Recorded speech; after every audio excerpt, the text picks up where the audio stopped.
Welcome to another Howls and Growls breakdown, and today we're talking about Anthony Edwards, Rudy Gobert, and how both players are using their gravity to generate offense for the Minnesota Timberwolves. To me, there are three main ways these two players are able to leverage their gravitational pull on the court into scoring options for their team. There's the way Gobert uses his gravity as a rim scorer to create easy buckets for Edwards. There's the way Edwards uses his gravity as a downhill attacker to create advantages for Gobert. And there's the way the two of them combine to open up looks for other players on the court. So we can start here with the first of those gravity avenues, and that's how Gobert helps Edwards. It's pretty simple because when Gobert comes out of this ball screen on the roll and Edwards starts attacking downhill, the rim protector has to shuffle back to Gobert here.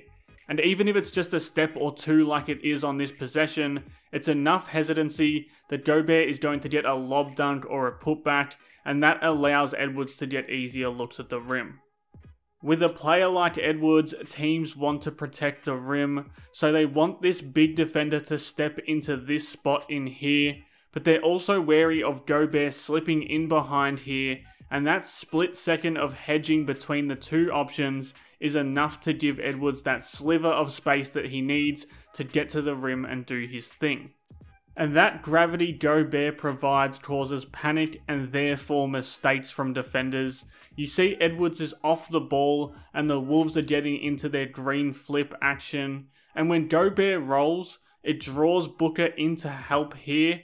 And that means he loses touch with Edwards, who sneaks around the back and gets himself a dunk.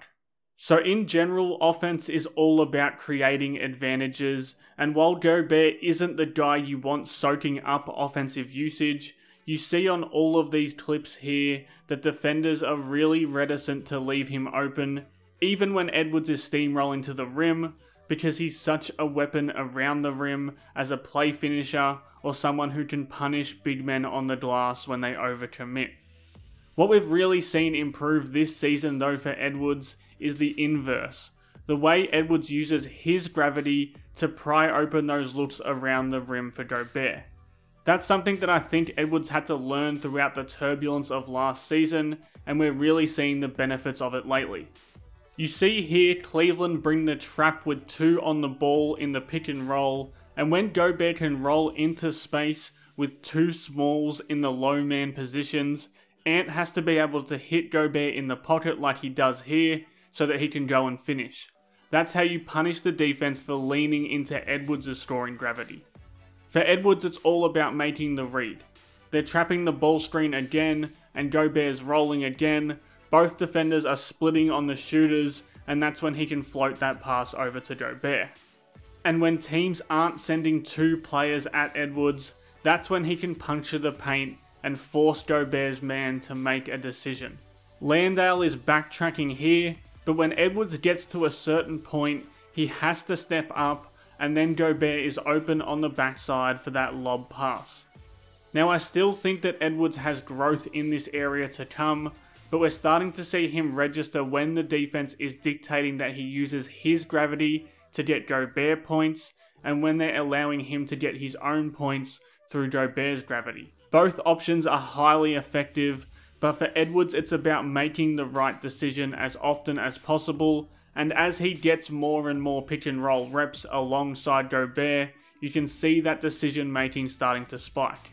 But I do think Minnesota are at their most dangerous when they can combine both the gravity of Edwards and Gobert to generate open looks for their teammates.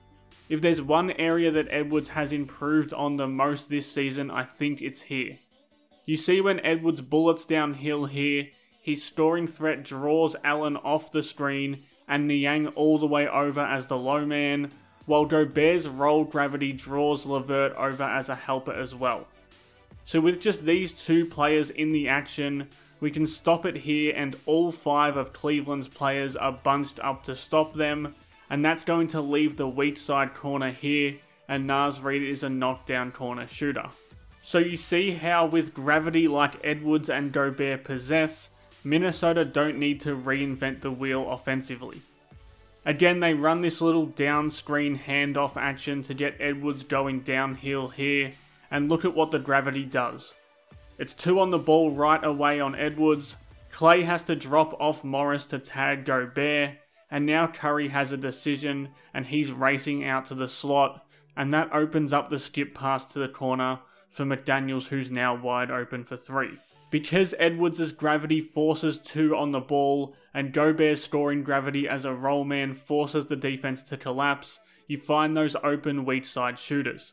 Even if Gobert is just lurking in the dunker's spot, you see that D'Lo has to step in as a helper, which means Reeves is stuck sitting on Gobert's back here because he can't afford to just leave him, and again it's Reed sitting in the corner without a defender. And really, Minnesota's offense can only work at its full potential when Edwards is able to leverage both his and Gobert's gravity at the same time on a regular basis. The Timberwolves have other ball handlers who are better playmakers like Mike Conley, Monte Morris and Kyle Anderson, but none of those players strike fear into the hearts of defenses with their own scoring in the way that Edwards does. When the Wolves can get all 3 parts of this gravity puzzle to click into place, they become a really dangerous offense as well as one of the best defenses of the modern era. And with the playoffs right around the corner, that's something they're really going to have to tap into even further if they want to make some noise in a really tough Western Conference. Thanks again for watching Howls and Growls. Please subscribe for more.